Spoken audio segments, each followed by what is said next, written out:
In July of 2026, a consumer in Florida will walk into a cafe, order a coffee, and pay by tapping a debit card. But instead of drawing from a balance of fiat dollars, that transaction will instantly pull from a vaulted reserve of physical gold and silver. Florida recently passed legislation to build this framework. It establishes an entirely voluntary electronic system where citizens store their precious metals in secure vaults.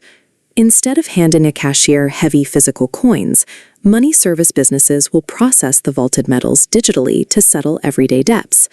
To accelerate adoption, the state included a massive financial incentive. Anyone purchasing qualifying precious metals to fund these accounts will pay absolutely no sales tax. Florida isn't acting alone. States like Utah and Arkansas are drafting similar frameworks, and Texas has already constructed its own massive state-run bullion depository. The United States has spent generations intentionally removing gold from the daily lives of its citizens.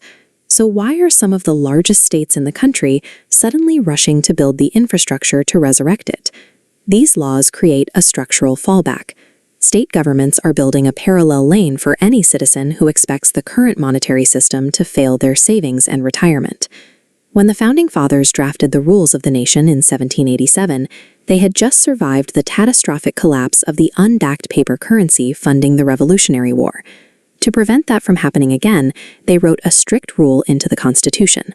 Article 1, Section 10 dictates that no state shall make anything but gold and silver coin a tender in payment of debts. That standard held until the Great Depression. By 1933, massive bank runs had decimated the financial sector, pushing the U.S. banking system to the edge of total collapse.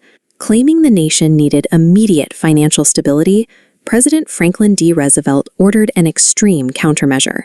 He forced American citizens to surrender their privately held gold to the government, backing the order with threats of severe fines and imprisonment. The moment the vaults closed, the government devalued the dollar.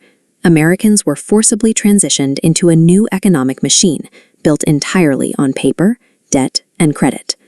The 1933 confiscation marked the historical moment gold ceased to be a tool of public wealth. It became an instrument of centralized government control. The government justified that confiscation by promising long-term stability. Today, the fiat currency system managed by the central bank is fracturing. This chart tracks the U.S. national debt approaching $40 trillion, accompanied by decades of declining purchasing power. The math behind this debt is shifting. This pie chart shows 20 cents of every tax dollar is now consumed entirely by interest, leaving the principal untouched. Global central banks, the exact institutions responsible for managing these paper reserves, are reacting to this data. Over the past 4 years, they have been hoarding physical gold at the very highest rates seen in modern history. By passing legal tender laws, states directly challenge the legitimacy of the Federal Reserve Note, which has dominated the economy since 1913. Both global central banks and individual U.S. states are independently running the same mathematical equation, and they are arriving at the exact same conclusion.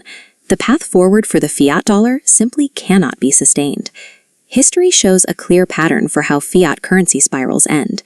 Governments attempt to inflate away their massive debts by printing more money. This continually destroys the currency's value until it inevitably triggers a complete monetary reset. This chart illustrates the inverse relationship that occurs during those resets. As the value of the failing fiat currency plummets toward zero, the purchasing power of physical gold and silver spikes exponentially upward. For those who survive a reset holding hard assets, the math changes completely. A single silver or gold coin could potentially cover major expenses, like paying property taxes or feeding a family for months. The new frameworks being built in states like Florida and Texas act as highly engineered financial lifeboats. They give citizens a legal, practical way to escape the fiat system before a reset occurs. There is, however, one major catch hidden within these new, highly convenient digital systems. To use them, you must turn over your physical assets to a government-run institution. There is an old maxim in precious metals: if you don't hold it, you don't own it. Trading the physical possession of your gold for the convenience of a digital debit card transfers your leverage directly to the vault operator. We have seen this exact exchange before. In 1933, Americans surrendered their physical gold to the government in exchange for the promise of economic stability. The result was total confiscation. As the century-long experiment with paper money fractures, history guarantees that whoever holds the gold will hold the power. The coming years will demand a choice between the simple ownership of precious metals and the actual independent control over them.